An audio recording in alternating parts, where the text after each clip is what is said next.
Hi, and welcome to my YouTube channel. I'm going to show you guys how to knit this striped sweater, and I absolutely love it, and I'm going to be wearing it so much, and I'm so excited, so let's get into it. I bought 6 skeins of yarn, and I absolutely need not as much, but I did use Fluffy Day acrylic yarn by Hobby, my 12mm knitting needles, and the wire is, I believe, 40 centimeters, and 6.5mm crochet hook for the end of the project. I'm going to go ahead and pick one of my colors. I'm going to start with blue, and I'm going to start off by making a loop, and then I'm going to place it on my knitting needle. I'm then going to want to cast on 44 stitches. So I do count that first loop as a stitch, so I'm going to continue make sure I have a total of 44. Once 44 is casted on, we're going to turn our work over, and we are then going to start with doing a knit stitch. So I'm going to poke my needle through just like so, wrap it around my hook and pull it forward, and then I'm going to continue doing that knit stitch for the rest of this row, wrap it around again and pull it forward. Super simple stitch. It's my go-to, love it. Once I have done majority of this row or all of it, at the end I'm going to turn my work around again, and we are now facing the purl side. So this is where all the purls are, and so we got to do the purl stitch. So the way I do it is I poke my needle in through from the back, wrap that yarn around, and pull the opposite way we do the knit stitch. I hope that makes sense. So we wrap it around and pull it backwards. Once we are done this purl side, we're going to turn our work around and then do the knit side, and we're then after the knit side, turn it around and do the purl side, and repeat until we have 10 rows just like so.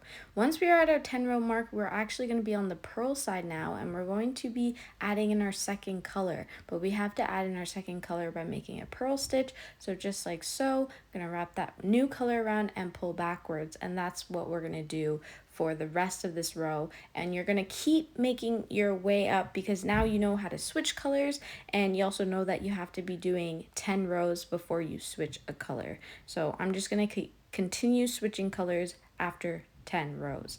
Once I've done that, you don't even need to cut off the second color string. I kind of did this where I pulled it up, and then when it came to switch it, I just wrapped it around just like so and did a purl because it just left me with less strings in the end to tie, so that was my go-to.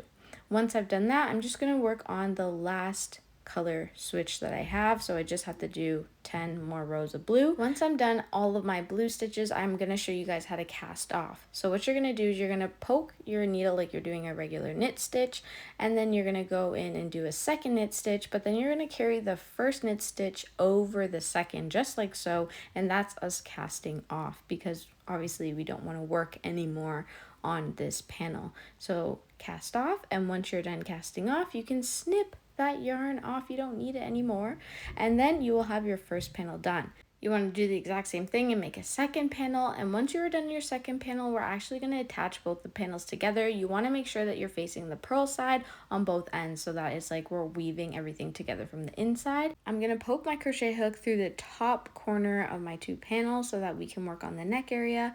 I'm going to wrap that yarn around my hook, and then right away I'm actually going to go into slip stitches. So what I'm going to do is poke through one side of the panel, then poke through the top 2 chains of the other side, wrap that yarn around, pull through, and then pull through that one loop with a slip stitch.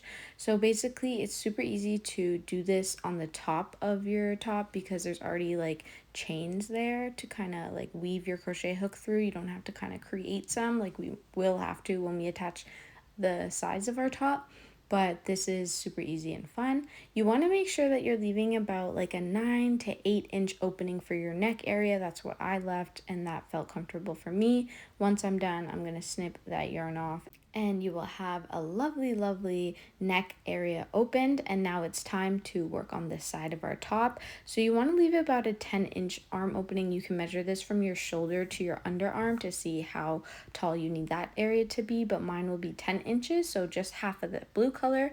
I'm going to poke my crochet hook through the bottom of my panels, and I'm going to just go like this, wrap the yarn around, pull through that one loop, and then I'm going to attach by doing slip stitches as well. You want to make sure that since there aren't any stitches, you're kind of going under 2 loops of each side of the panels just to make it a little bit more secure. And if you're using matching colors like me for your front and back panel, you want to make sure that you're aligning the blue with the blue stripe.